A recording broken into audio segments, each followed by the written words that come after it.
Thank you for joining us. As you come into the session today, please make sure that your microphones are muted.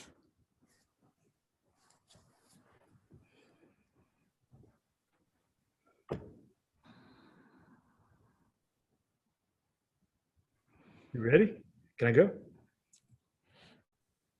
Yep, people are coming in, but you can get started if you'd like. So it's a little bit about what we're going to be talking about today. Let's get started by making the presentation go. There we go. There's a couple of slides at the front that I thought maybe I would show when I was just waiting for people to get ready. But we're going to start right on time. So this is a user's guide to the new underground storage tank regulations, in case you don't know what UST stands for. And you'll find those in 40 CFR 280, that's the federal regulations. A little bit about myself, I'm Robert Largent. I have worked with the Cherokee Nation for 12 years, so I'm a Cherokee citizen. I worked with the tribes doing underground storage tank work and several other different environmental medias. I have all sorts of credentials and licenses. The hardest one I ever took was NACE. NACE was extremely hard. NACE stands for National Association of Corrosion Engineers. So if you have that one, good on you, because it's tough. I have GIS certifications. I have UST installers.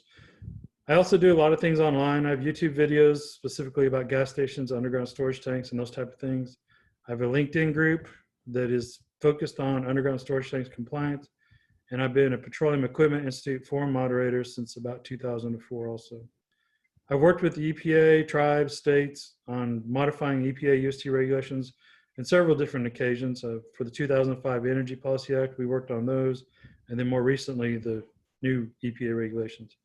And I have a broad spectrum of environmental experience. I climbed smokestacks for my first job out of college. I've done air sampling, worked at water treatment. I've been baptized by the sediment and soilage at the wastewater treatment plants.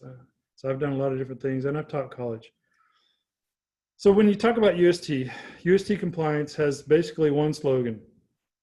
Whenever someone asks you a question about UST compliance, your first answer is almost always going to be, it depends.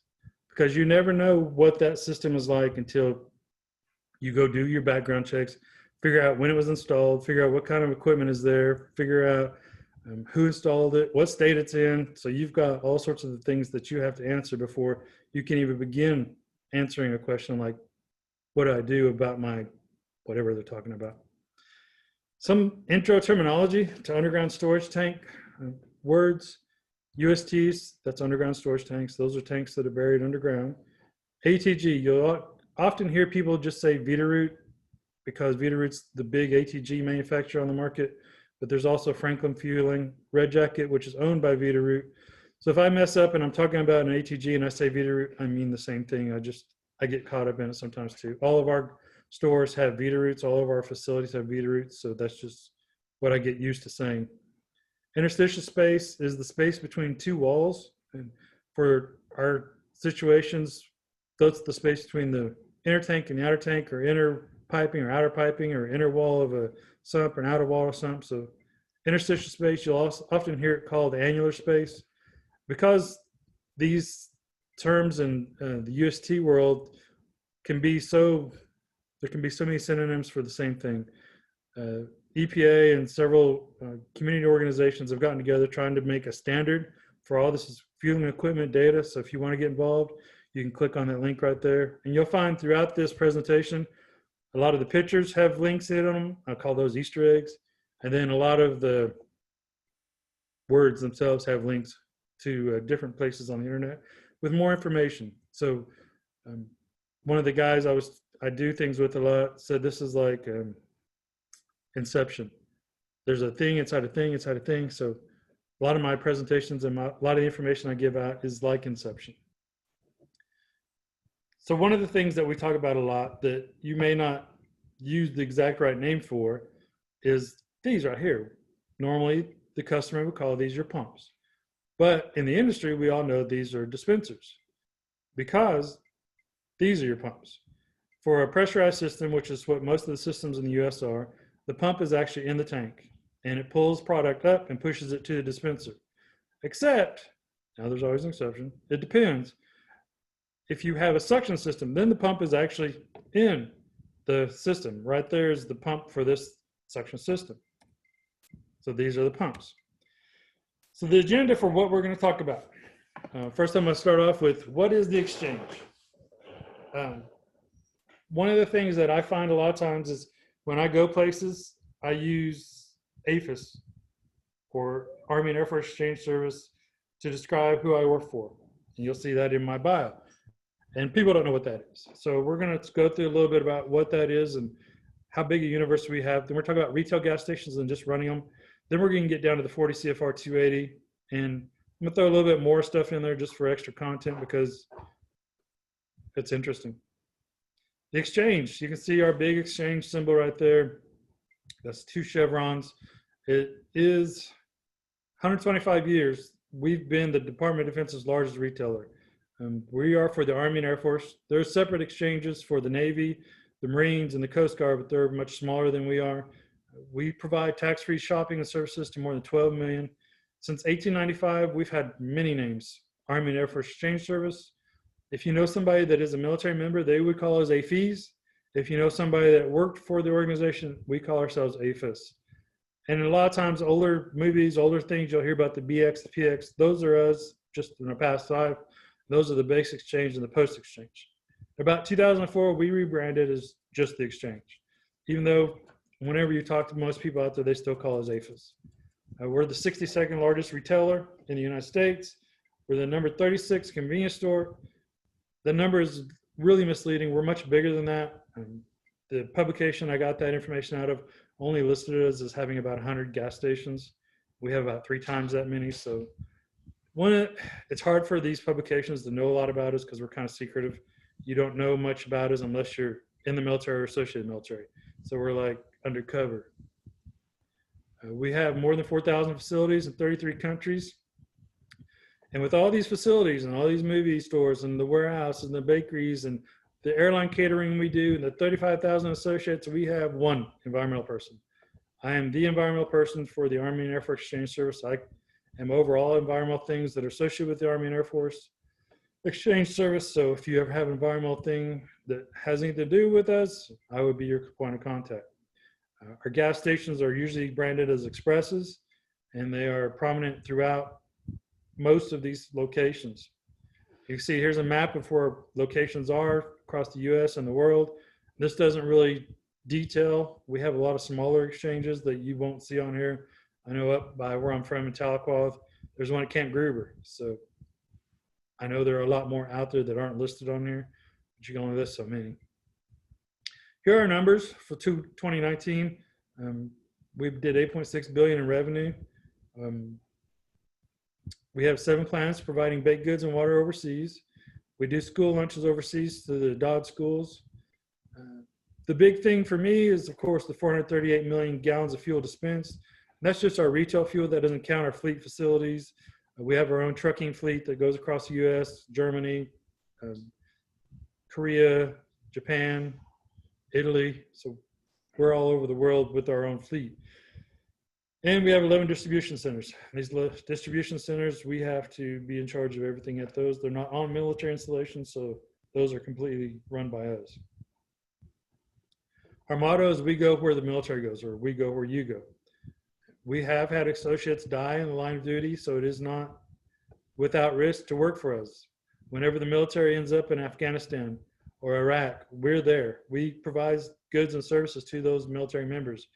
We're not out on the front line holding a rifle, but their camps, we are there providing them with their staples that they would hope to have from home so that they get a taste of home and they don't feel so far away. We've been trying to expand our customer base. We recently opened up our online portal to shop my exchange. So if you are honorably discharged veteran, you can shop at shopmyexchange.com.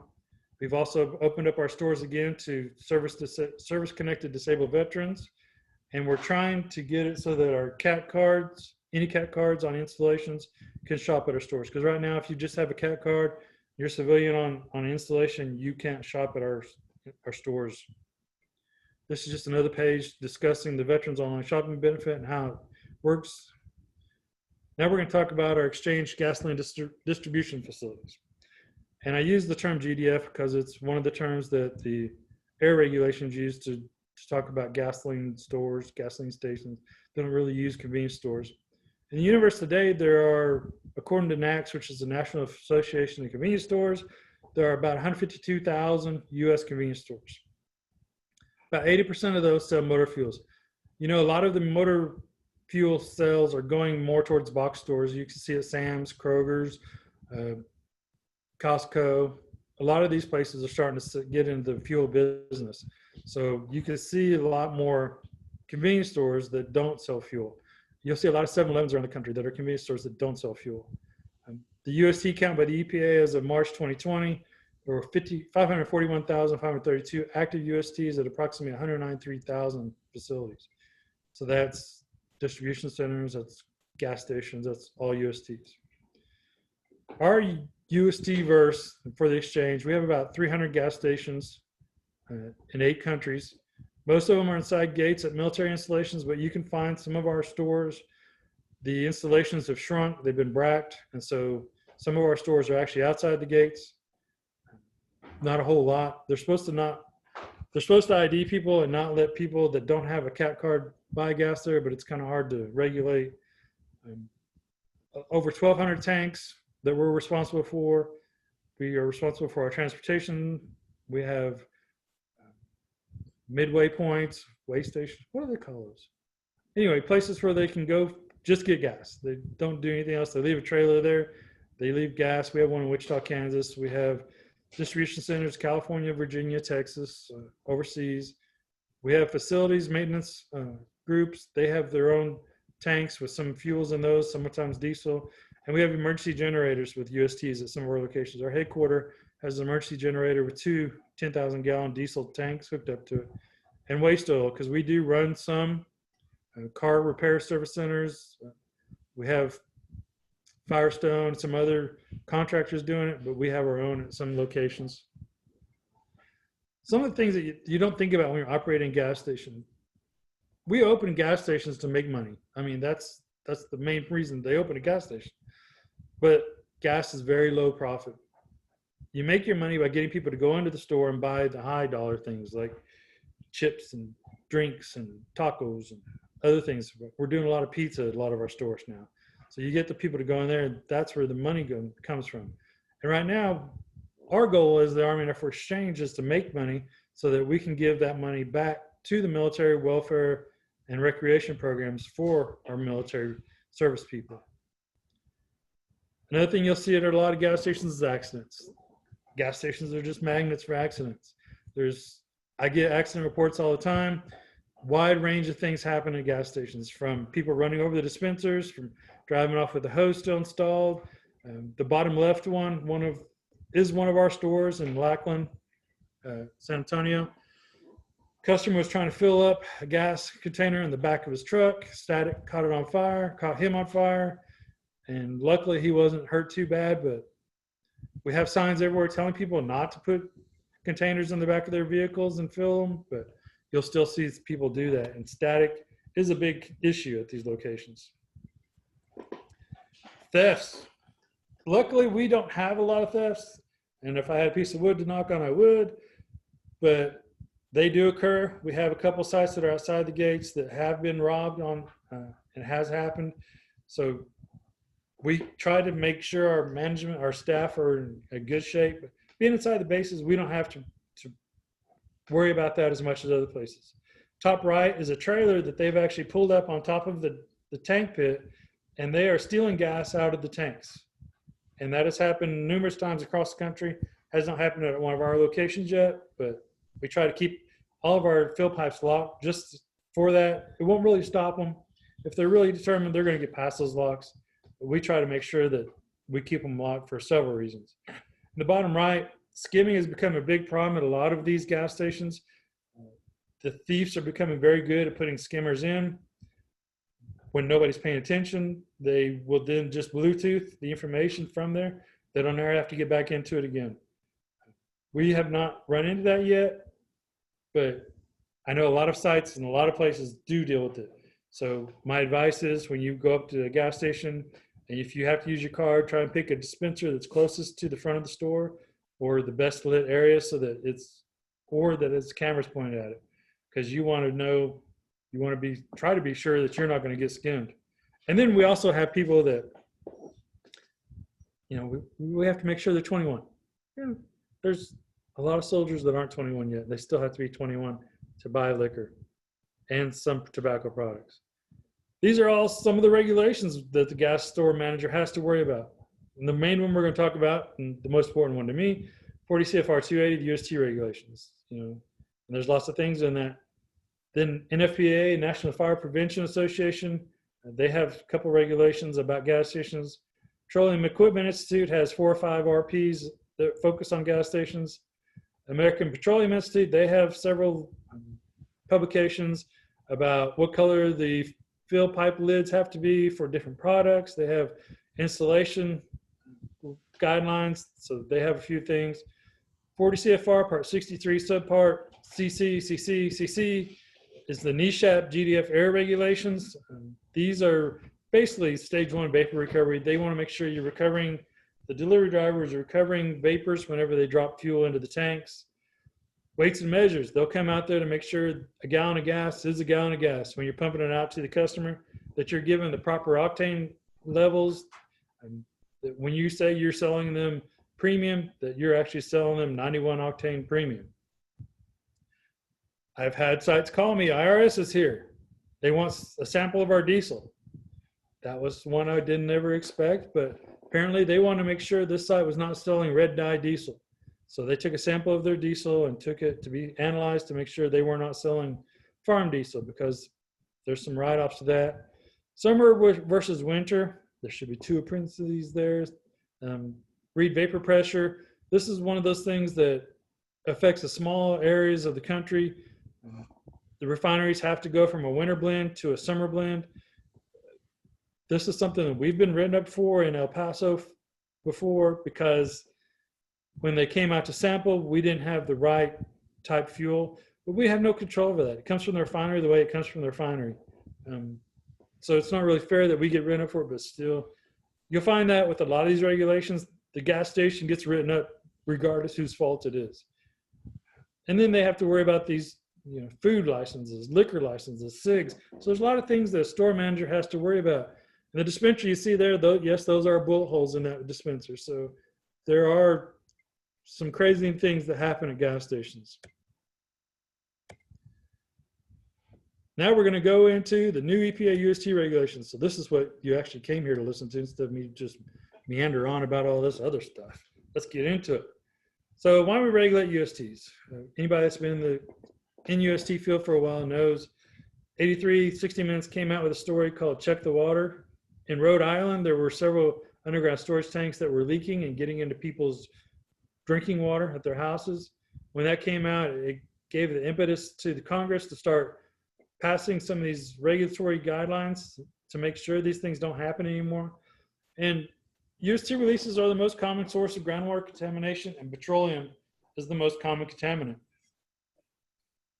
The history of the regulations, they were originally adopted in 1988, but most of the language in them gave everything until 1998 to actually be implemented. So you had a lot of leeway for a lot of the stuff they came out with.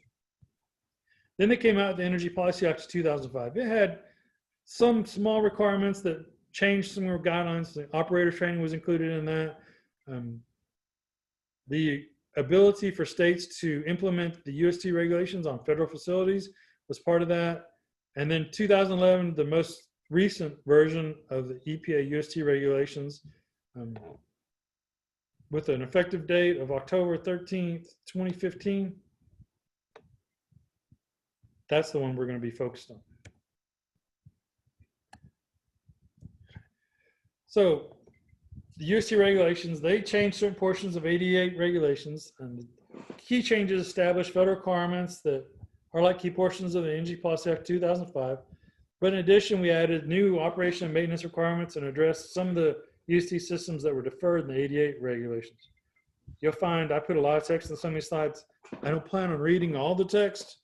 I put it there for your information so that when you take these home, you'll have, or when you Don't print them because that's a waste of paper, and I'm an environmental guy, so do not print. But when you read these on your computer, you can see all this information. You can follow all these hyperlinks. Hopefully you've downloaded the PDF. I put that in the files. I don't know if I told you I did that or just did it. Anyway, so the 2015 new UST regulations, they rolled out there's three basic dates for the states to implement these. 13 October 2015, 11 October 2016, and I'll go into these in more depth. When these regulations were coming out, EPA put out their guidelines saying it costs about $715 a year at an average facility. Well, the PMAA came out and argued with them and said it costs about $2,500 a year. My experience, it's somewhere in between. And it depends on your site. If your site was built properly, it doesn't cost nearly as much as a site that has to do a lot of upgrades or hasn't been maintained very well. This is just an overview of the UST requirements or the requirements. Each of these has hyperlinks taking you to different places that you can read more about these topics.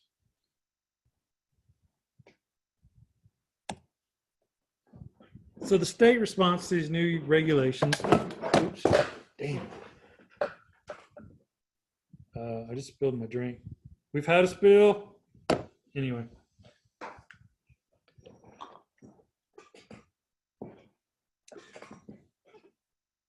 It's cold. Because there were. As long as you're okay, we're okay, Robert. We're all here. Yeah. And everybody's saying we've got you. So keep it going. Everything's going great. At least I don't have to report it. It's not over 25 gallons. So I'm not saying it is or not petroleum based or alcohol based, but it's my Buc-ee's cup. UST nerds love Buc-ee's. Okay, I'm trying to get back on course here. My foot's cold. So as of July 2020, 47 states have updated their UST regulations. There's more that are out for comment. I know New Mexico is out for comment right now. Hawaii is out for comment. I think Virginia might be out for comment right now. If you go to the LinkedIn site, I usually put those up when they're out for comment so that everybody knows and can jump in and say if they're good or bad. Some of the state regulations are already in effect and enforceable. Some of them have been surpassing the new regulations. California's had a lot of this stuff in line already. They've been trying to carry them on. Some states, they're not enforcing them until after October 13th, 2021, which is kind of they're in effect, but they're not being enforced. So for those states, you don't have to do much yet. So what's regulated? UST is larger than 110 gallons. One of the things that they have listed as being regulated is a UST system with any piping that contains at least 10% of its combined volume underground. I've never seen a site that had more than 10% of its volume in the piping, but I guess they could exist. That's one of the things about USTs. I don't know everything yet. I'm still learning, guys. So if you've got something that you want to share with me, I'd be more than happy to learn about it. I'm trying to get my clock to go on here so I know how much time I have because I'm a talker. This also applies to UST systems storing either petroleum or certain hazardous substances or systems that are not exempt or excluded. Some of the exempt systems, if they're storing heating oil for consumptive use, residential farm tanks that are 1,100 gallons or less, stormwater or wastewater collection system. I'm not going to really go over those very much because if they're exempt, I don't need to talk about them that much. Some of the things that they address were deferrals. And on the right, you'll see a must for us. If you go to the EPA website, this is a great document for you to have. It tells you a lot about the new regulations, a lot about the things that you need to be looking at. If you haven't opened it and looked at it before, it's a great resource.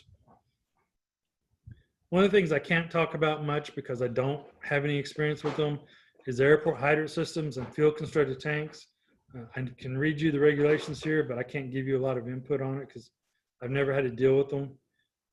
I would like to know more about them just because I'm curious, but it's not something I can really help you with. Other deferrals, wastewater treatment tank systems, USTs containing radioactive materials. And again, these are things that I don't have a lot of experience with, so I can't really give you a lot of insight. So let's jump into the new regulations starting October 13th, 2015. You had to test and inspect systems following any repair. Pretty much, that's a good thing. You want to make sure the repairs are good. If they're not good, then it's not going to do you much good. Newly installed emergency generator USTs have to have release detection. You have to demonstrate your system is compatible with fuels greater than E10 or B20. Here you have more information about emergency generator USTs.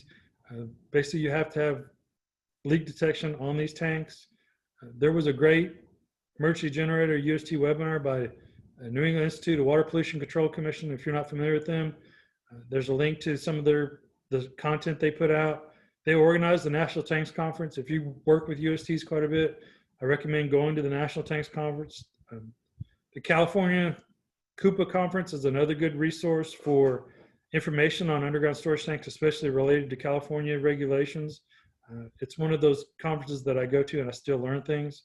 There's other conferences that you go to that they're aimed at beginners. So if you're a beginner, they're great for you, but once you're in the field, it's a little bit more difficult to actually learn things at them. New EPA puts out the LUST line. It's usually got information on UST related information, including cleanups, different methods of cleaning up tanks out there, things that are going on in the field. They put out a lot of webinars and they do a lot of trainings. Biofuel compatibility, the link right there will take you to a lot of the equipment manufacturers have come up with their own statements saying whether or not they're compatible with different types of biofuels. Most equipment has biofuel compatibility. The one thing that has been lacking biofuel compatibility is usually pipe dope. Pipe dope is one of those issues that is still, they're getting more and more, it's been one of those that's been overlooked by the industry that we need to make sure that they are putting out compatibility statements so that if you use them on systems that like an E85 system, that this equipment will work with that. You have to maintain these records for as long as the biofuel blend is stored. You have to make sure your system is protected from corrosion. How we do that nowadays, make sure the materials that you're making the system out of don't corrode. On the left side, you have a plastic sump, fiberglass tank at the bottom and in the top middle. The top right is a steel tank that has a cladding around it so that it'll keep it from rusting. Then you have fiberglass pipe and you have flex pipe. And those are the main materials to keep your systems from corroding. Starting April 2016, all your systems have to have secondary containment interstitial monitoring. You have to have under dispenser containment sumps whenever you change these dispensers. And line leak detectors are required on new pressurized lines. You can't just use a sump sensor. The 2015 regulations, like I talked about, secondary containment. You have to have double wall tanks, double wall pipes. This is what it looks like to monitor these systems. On the top right, I can tell that that's a fiberglass tank. What that is this fiberglass tank with a dry interstice. So you have a probe that goes all the way to the bottom. And if any liquid touches that, you can see this probe that's pointed at it. That's a sensor right there that goes down all the way to the bottom.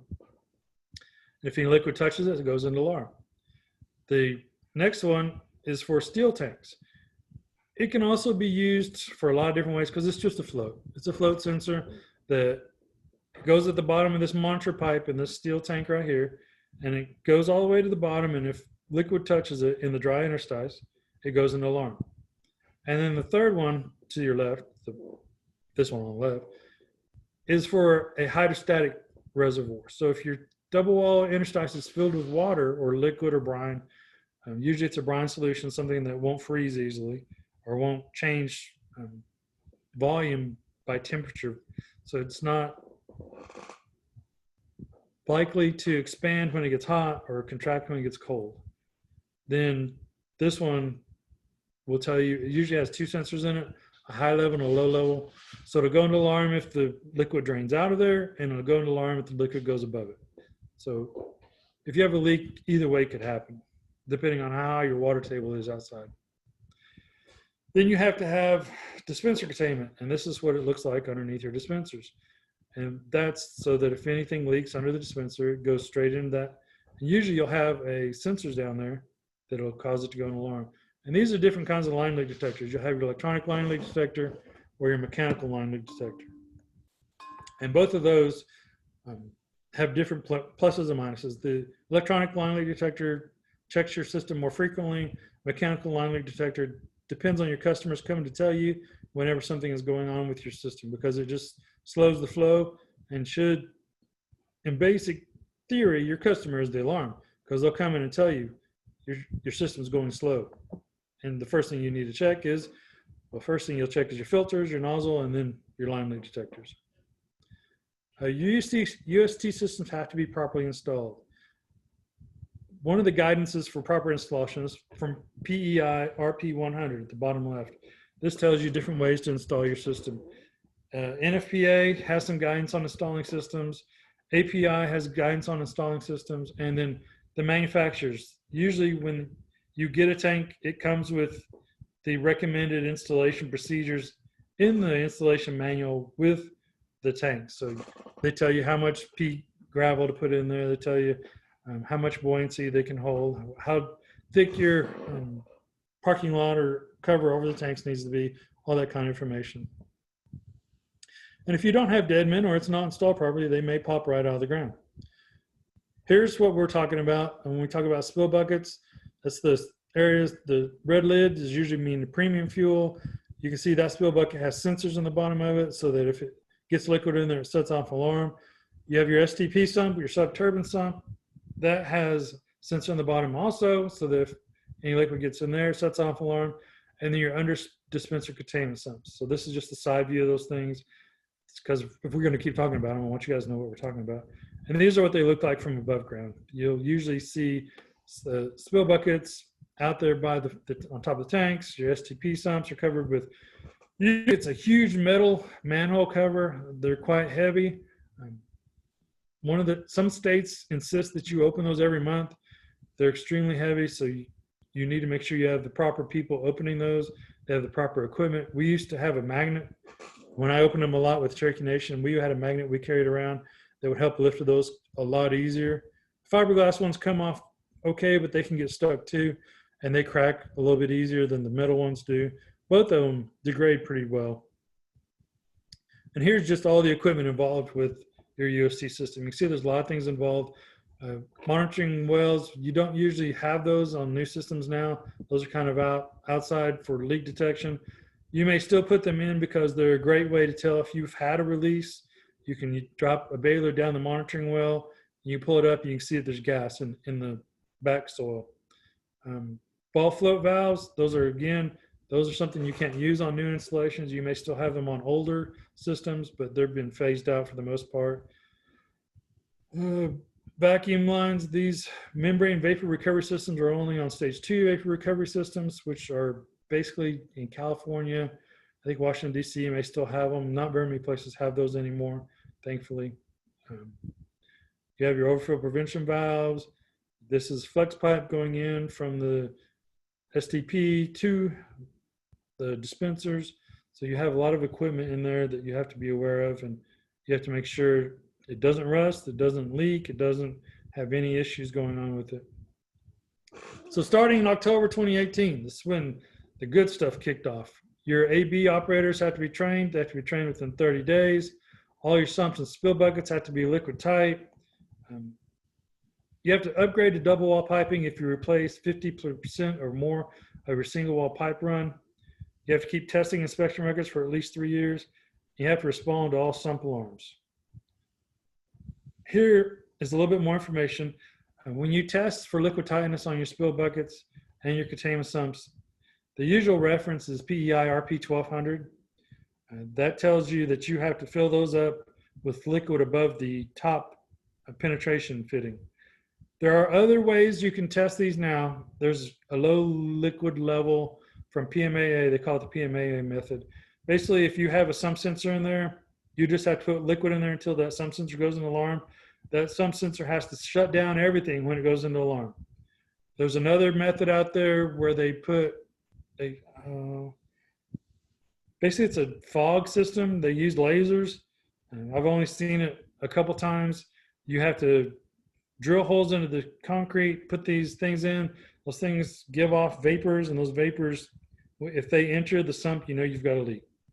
And there's one other method I can't remember off the top of my head, but so there are different methods out there. The most, you have to make sure the state accepts those methods first off, and some will only accept PEIRP 1200 method. Some will accept the low level. Some are starting to accept the laser vapor one, and I don't know if the other ones have been accepted anywhere yet. You have to inspect your overfilled prevention devices. You have to inspect release detection, conduct walkthrough, and have trained operators. So an operator, they had to make sure there are no overfills using proper procedures. What we ask our operators to do is we keep our fill pipes locked. The operator is the only one that keeps that locked. Whenever a delivery driver comes, the operator goes out. They check the spill buckets, make sure there's nothing in them. They unlock the point. They explain to the delivery driver which one's which, so they don't drop fuel in the wrong one. They go back in. When the delivery driver's done, they come back out. They lock the fill point. They make sure the delivery driver left a dry spill bucket and that everything worked right. We have to monitor cathodic protection systems. We don't have any cathodic protection systems on our sites. There's some guidance to monitoring cathodic protection systems. It depends if you have an impress current or a rectifier. So you have to know what kind of cathodic protection you have. And those are getting fewer and far between, thank goodness. You also have to conduct release detection or tanks of piping. You have to document these monthly, make sure your leak detectors are tested annually, and all of your documentation is in your books. Robert, if I could just come in with a question, if that's okay. That's okay. Harry Kemp, thank you, Harry, would like to know, what do Class A, B, and C operators do? I will explain that further in the presentation. Thank you. You're welcome. This is me, my last job. I got to fill them up once. I don't know why they wouldn't let me go back, but your UST system has to be equipped with spill and overflow prevention. So you used to be able to use ball flip valves. Basically, you can't use that anymore. Our sites have flapper valves, which is what these on the top left are. And then we also have overfill arms. And when the delivery driver hooks up to the spill bucket, you want to make sure they're hooked up correctly. This is what a typical tank sump looks like. And these have to be tested by someone. And we usually recommend getting a technician to do it because we don't want our associates climbing in and out of these. They could be considered confined space depending on where you're at. And technicians usually know what they can and can't get wet in there and how to dispose of the water properly. So you do your walkthrough inspections. You have to do a walkthrough inspection every 30 days. They're no longer called monthly, they're 30 days. The EPA found people were doing them monthly by coming out on February 28th and do it, and then coming back out on March 1st and do it, and calling that a monthly for February and monthly for March. So they made it every 30 days now, so you have to make sure you document it every 30 days. And then annually, you have to do a walkthrough inspection. The AB operator can do some of that walkthrough inspection, but we usually ask them to get a contractor to do it because there's a lot of things that are involved with these inspections that take more experience. Operator training has to designate who your ABC operator, trained operators are. They have to do the record keeping, and they have to keep their certification online as long as they're there. Retraining is required for any operator that their facility is determined to be out of compliance. That changes by states, and I'll talk about that in a little bit too. They have to respond to suspected releases and actual releases. And when you're checking some things, there are some creepy crawlies in there. We had one of our sites in Okinawa that had what's called a habu, which is a very poisonous snake in the nozzle. And one of our store associates just walked out there with a clothes hanger and pulled it out. I thought it was crazy because that thing looked scary. I'm scared of snakes anyway. So be careful when you're putting your head in these dispensers or when you're putting your hands in these sumps. There are things out there that will get you: scorpions, spiders, snakes, other things. Your annual release detection testing, ensure the release detection equipment is operating properly. So you have to get if you're using an ATG, it has to be tested. Your sumps sensors have to be tested. Any of the equipment that you're using to do release detection has to be tested. You have to keep these records for 3 years. Every 3 years, you have to ensure the spill buckets don't allow releases to the environment. And so you can do that visually. You're supposed to check them visually every month. And then you're supposed to test them hydrostatically every 3 years to make sure they don't allow liquid to get into the environment. You can get double wall spill buckets, and then you can put a sensor between those double wall spill buckets. Personally, I like putting a spill bucket in there that you can remove the inside part of the spill bucket to replace it. It's not really double wall, it's more a contained spill bucket like these there in the picture. Because if you use a double wall spill bucket, the sensor in there has to be tested every year. And some of those sensors are not easy to get to. So they have to pull the sensor out, test it, then put it back in. Whereas you could just test it once every 3 years by putting water in it, and it's passed for 3 years. But it's up to you guys. It's up to the people that build the site, what they use. You have to complete the installation for UST systems and keep these records for 3 years. Containment sump, also the same thing. You can put a double wall containment sump in, have it monitored, the interstitial area monitored, or you can have them tested once every 3 years if you're using it for interstitial monitoring. And that's basically it. Then you have to have your triannual overfill testing. This has been one that we found has a lot of problems. I'll talk about that in a little bit, but overfill prevention equipment, it's been interesting. You have to keep those records for 3 years too. So when doing walkthrough inspections, you can use your own checklists in some states. Some states have come out with their checklists, and then some just say use PEIRP 900. We combine PEIRP 500 and 900. PEIRP 500 is you inspect dispensers. PEIRP 900 is you check the whole system basically. We took out any sections that didn't apply, like cathodic protection, monitoring wells, and then we just built our own. By doing that, we didn't have to follow them verbatim. Because if you go to use just PEIRP 900, some states will say that you have to use every piece of that. So you have to do daily inspections. You have to do all the things that are in PEIRP 900. And we just thought by modeling ours and making our own, we could sidestep that. Here's our system checklist. You guys are welcome to use it, copy it, modify it, use it for your locations. Here's what you need to do daily. Here's what you need to do monthly, annually, and triannually. And we do have some things included on there that aren't EPA, like fuel dispenser calibrations.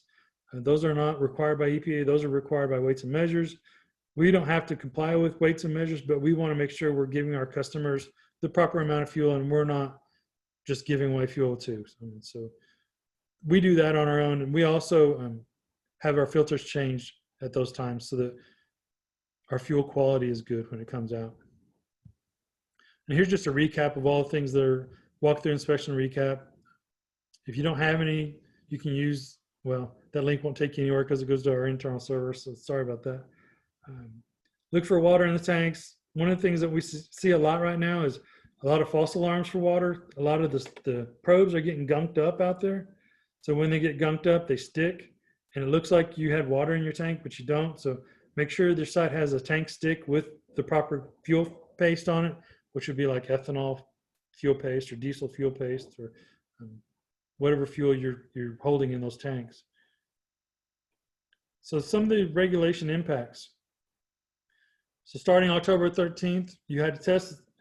So basically, one, you're not going to have a lot of impact. You should have been doing that anyway. You want to make sure your systems work right. Newly installed emergency generators, it depends if these,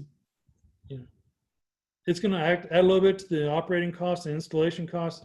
And then for the fuel compatibility, you're not really going to see any effect from those rules unless you start selling those higher blend fuels, the E10, E15s, or E85s, or B25s. Secondary containment, interstitial monitoring, it's going to add a little bit to the cost of construction of your facilities, and then it's going to add a little bit to getting those things tested over time. Same with your under dispenser containment, your line leak detectors. Most sites already had line leak detectors. Most of our sites did. So it's not going to add a lot to us, but having those tested is going to be an added expense. Most states required you to test them annually anyway, but now you have to. You can't get away with it. And the new UST regulations, A, B, and C UST operators, there's minimal effect to that. Most of the states required that already. Sumps and spill buckets have to be liquid type. That's where we see that's going to be one of the biggest things that's going to cost a lot of sites. A lot of these sumps and spill buckets haven't ever been tested. So California estimated when they came out with this that about 50% of their sites failed these tests. We're seeing about the same thing at some of our sites. Whenever they go out and add water, they're draining right to the environment. So this may be an area that is plan for this expense if you're not doing it already, because your site's probably going to fail a lot of these. And then when you go to replace them, try to replace them with something that can be retrofitted easily.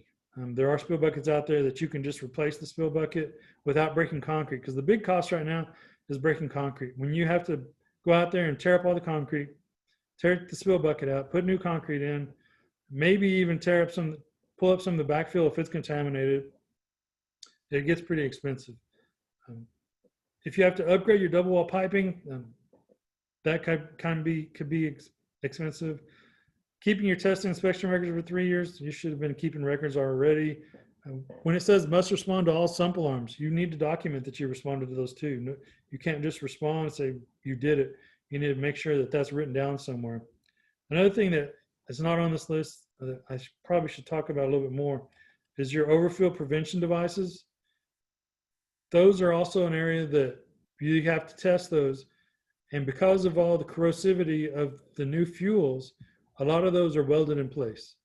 And I've seen some of those get mangled to the extent that they can't be taken out of the ground.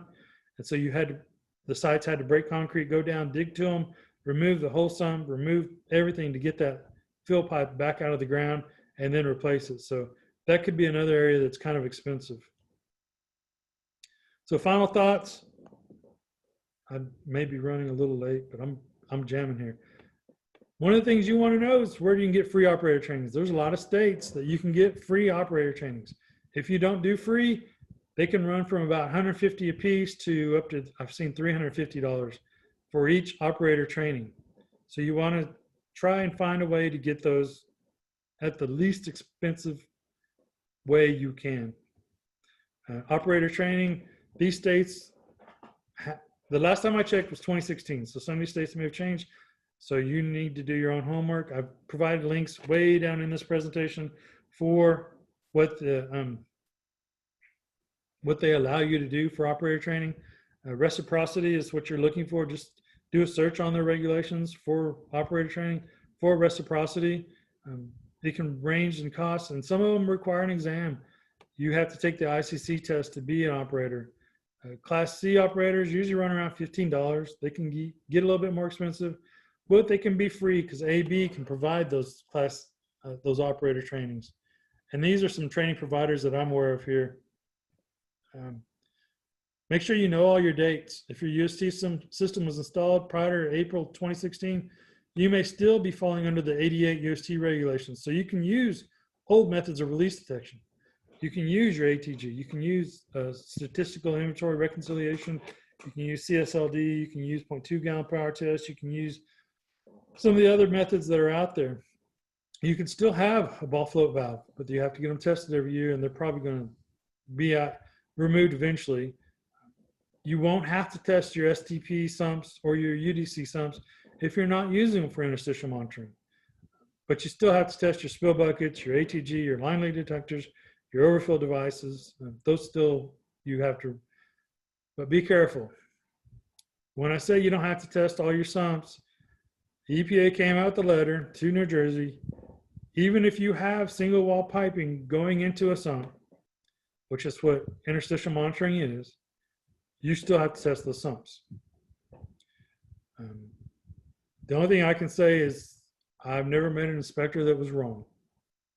So I would not necessarily agree with what they put out, but they have put out guidance that, particularly in New Jersey, if you have a sump, it has to be tested, especially at UDC. There are states that have more stringent requirements. This is not a complete list, but California, Rhode Island, Michigan, Connecticut, Nebraska. I know Hawaii is another one that has those.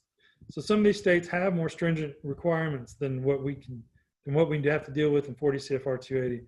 So if you don't know which one it is, there's a list at the end of this. I tried to capture most of them, but you may need to do your own reading in your state's regulations to make sure there's nothing that is more demanding than what the 40 CFR 280 calls for. And I wanted to mention the UST playground. If you're in Dallas area, which I'm in Dallas, I don't know if I mentioned that, but I'm in the Dallas area. There's a place called Source University in Arlington, Texas. They have erected all of the UST equipment out there for anybody to go look at. You can go in there. They do trainings in there. They do, and I'm not trying to sole source. If there's any other place that does stuff like this, I'm just not aware of it. But it's local for me. It's really cool to go in there. You can go make an appointment with them, call them up and ask them if you can just come look at their stuff. They're more than happy to show you around. And you can see they've got two different kinds of tanks. They don't have a steel tank in there yet. I think they're talking about getting one. They have a Containment Solutions tank and a Xerxes tank in there. Then they have just about every type of piping. They have Incon and Vita-Root ATGs in there. They have all the spill buckets and sumps and vent pipes. And so there's lots of different things to look at in there. Give you an idea what these things are instead of just looking at them from above ground. Some of the common violations, and I really thought I had something in there about operator training, but I will talk about that in just a second. Sorry. Release detection piping. If you miss your line tests, missing line leak detection functionality tests, if you don't conduct monthly monitoring, you don't keep records, you didn't conduct it. So record keeping is really important. Operator training, if you didn't get all your applicable staff trained, then you will get a violation for that. Walkthrough inspections. It's becoming more common that people don't know they're supposed to be doing walkthrough inspections, but you need to be doing those. And you make sure you're testing your spill buckets. And this is such a preventable thing. Spill buckets is so easy to just keep them clean, make sure there's no water or liquids in them. But even our sites get written up for it all the time, and we hammer it.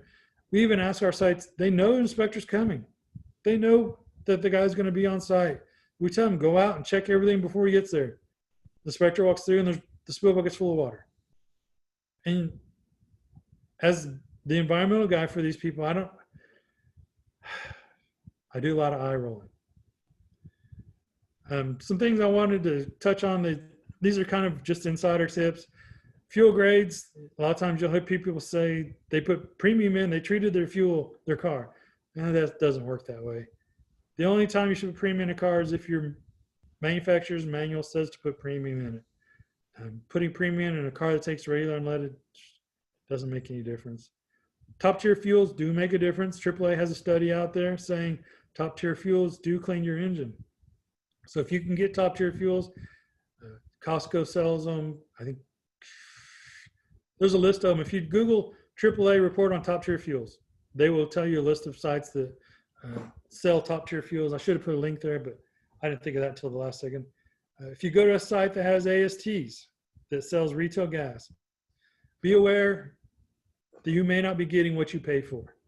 That's what AST versus UST is indicative of. Fuel expands when it's hot. Fuel in above ground storage tanks stays hot. Fuel in underground storage tanks cools off, usually around 68 degrees. Some locales it'll stay in the 80s, especially like Yuma, Arizona, or Hawaii or Puerto Rico, places that have a really hot climate. The fuel may stay elevated, but you got to think outside temperatures are 100 plus. So one of the things you'll hear is deliveries don't ever fill up when the site's getting a delivery. I wouldn't worry about that. There's filters in the dispensers that are supposed to capture all the particulates and water coming from the tanks. The one thing I may say, if you're getting a delivery in the middle of the day and it's super hot outside, you might buy, if you don't need gas right then, let the temperature cool on the fuel before you actually go do fill up. And if you design a site, that's what this picture on the bottom is supposed to show. The good site designs usually keep people working on the tank system out of traffic flows. So this one is up on the curb, so the delivery driver is not in the traffic flow. If you can get the whole tank pit up out of traffic flow, one thing, it's water won't drain into the spill buckets or the sumps as easily. It's easier for your associates to get out there and check these areas without being in danger of getting run over. When I worked with the tribes, one of their sites in Muskogee, their drive-through for the KFC was right there where the tank pit was. So if you tried to go out there anytime between 11 and 2, you were going to get run over. It was just, there was no ifs, ands, or buts about it. It's just dangerous.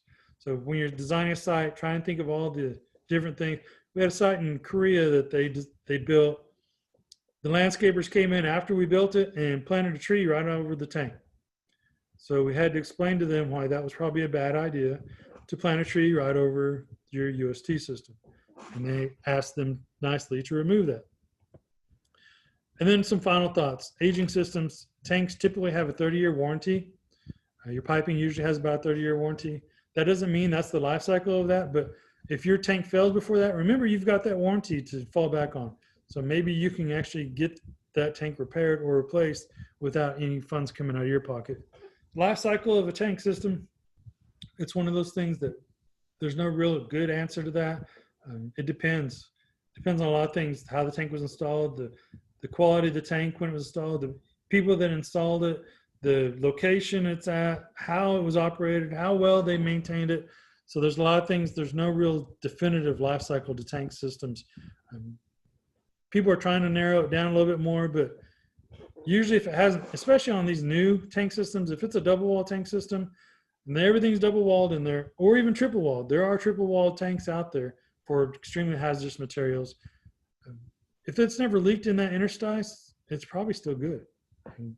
There's very little indication that you've got a problem. And knowing when to repair or replace a system, sometimes that's hard to tell. And you have to estimate a lot of things. Do you want to just repair this? Is it going to keep giving you problems in the future? Or is it easier just to replace? Some states have regulated this. Hawaii, for instance, says you have to get tanks out by a certain date. California, if the single wall tank has to be out by a certain date. There's another state on the East Coast. They say if this single wall tank meets a certain age, it needs to come out of the ground. So that's being regulated in some states. So be aware these regulations may come into effect if you have single wall tanks. Some new state regulations. Some of them have kept inventory control. I'm not a fan of inventory control. It was supposed to be a temporary measure in 1988. It's basically an accounting of your fuel plus minus, and you're allowed to leak 120 gallons plus 2% or 1% of your fuel. It's not an effective method, but it's still something that some states require. It is a paperwork hassle for our managers. So if you have any input on inventory control at gas stations, please try to get it taken out of the regulations. And the timelines for these states, they can vary. So you need to make sure you keep up to date on when your timelines are, what's being enforced, what's not being enforced. Corrosion, the new fuels, you see a lot of corrosion in the tanks. Technology has a Tank Talk Tuesday video they put out, usually with the camera inside tanks, shows you a lot of the corrosive things that are going on inside tanks. There's a lot of things, the cracking, splacking, spalding, different things that are going on, of course, rust. And then you have all the bungs that are rusting, and those rust particles are falling down in your fuel, and then they get built up in your tanks and they become an issue too. So people are starting to look at fuel cleaning more often, or fuel polishing. The new fuels, of course, you know, we had leaded fuels, we had MTBE, we now have ethanol fuels. Different additives are being put in and considered to these fuels, and these things are causing different issues with the tanks. Make sure your filters are changed, the calibrations are done. NESHAP testing is often overlooked. It's a air testing that you have to do to make sure your vent pipes are capturing vapors in the tanks, not allowing them to escape to the atmosphere.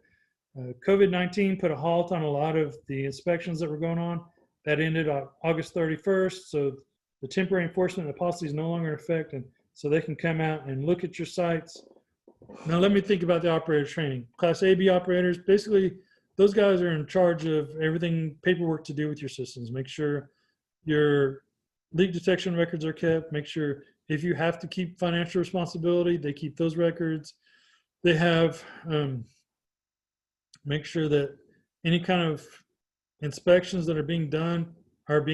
They are supposed to be doing walkthrough inspections, supposed to train your Class C operators. If you want to send me a message on any LinkedIn or my email address, which I think is at the very first, you can send me a message. I can elaborate more on those. Your Class C operators are basically your spill response guys.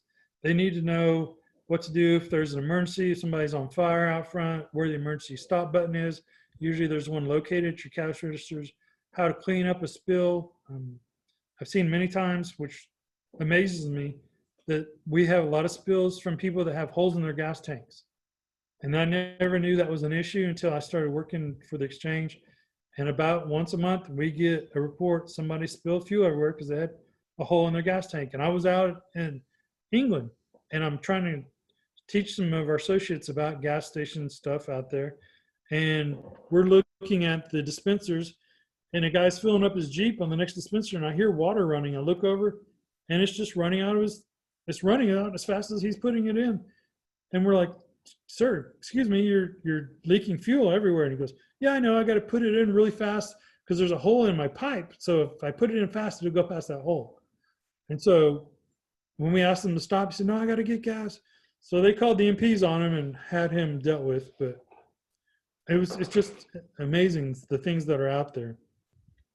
And if you print this off, you'll find out that I put a whole bunch of links and other sites of interest and all sorts of stuff that I didn't think I had time to take care of during this presentation. So, holy crud. Am I still on? Yes, you're still here. Yes. How long was I supposed to go? Because it's like 2 o'clock. It's 3 o'clock, so it's supposed to end at 3. I'm looking to see if we have any questions or in the chat. Oh. Huh? You're in different times. Our poll, did you want to hear the results of the poll? Yes. Let's hear what people are. 0% said, I'm a Lust guru. 13% said, I'm not sure what UST stands for. 80% said, I'm pretty familiar with the 40 CFR 280. And 6% said, I deal with UST regulations every day. All right, I got one more video for you guys. This is one of my favorite. Oh, this is my second favorite. So this, when I talk about things that can happen at gas stations, I'm literal, anything can happen at a gas station. And the things that do occur are entirely crazy. This is my favorite video. Our video of the day. Look what happens when an out-of-control driver crashes into a gas station. This in West Virginia. It's coming up right here. Store employees say they think the driver fell asleep. He hit the gas pump, which explodes. Look at that. Never even slowed down there. He hits into the convenience store, narrowly misses 3 people. The whole thing caught on security camera. You see that beam there? That came within inches of basically killing one of the clerks there. Amazingly, though, there's that beam there. You see it's coming so close to that individual. Amazingly, again, so that's one of my favorite videos about gas stations. I want to promote one person that does a lot of videos for USTs and gas station stuff. If you guys have never heard of Ben Thomas, he has a whole series of Tank Savvy Minutes. Hi, this is Ben Thomas with UST Training, and this is a Tank Savvy Minute. Today we're going to learn about underground storage tanks, which ones you have at your site, and what each tank contains. We're standing here. Oh, that caught him in a very at the gas station. You'll notice that there is a nice straight line of lids ending with the yellow lid here. Yellow means diesel, so we have a diesel underground storage tank here. We walk over to the next one. Red is going to be our super unleaded. Again, we've got a super unleaded underground storage tank here. White is going to be our regular unleaded. So we've got a regular unleaded underground storage tank here. And then finally, the fourth one over is mid-grade underground storage tank. So we now know we have 4 tanks here: diesel, super, regular, mid-grade. We now know what is at our site. Your job as a good operator is to know exactly what type of fuel and how many tanks are at your facility. This is Ben Thomas with UST Training. So I'll take any questions, any questions, any. Okay, so at this time, I'm not seeing any questions in the chat. I'm not sure. I'm thinking we're having a glitch. We're having an issue at this time. So I'm going to ask if you do have any questions, for Robert that you direct them to him directly. He is located, his profile is located here on the Pathable site, so you can contact him directly, but unfortunately the chat has broken down because we have gone a little over our time. I'm sorry. I'm It's long. okay. But what I can tell you is before that happened, a lot of people were saying how wonderful the presentation was, and they really, really enjoyed it. And they said it was not only enjoyable, but funny as well. Thank you so much. They learned a lot. And so did I. That's just because I'm funny looking. I can't help it. You knew something was Thank going to. you, everyone, for participating. We truly appreciate it. Thank you. Enjoy the rest of the conference. Thank you, Robert. Really great job. See you all later. Bye-bye. Bye.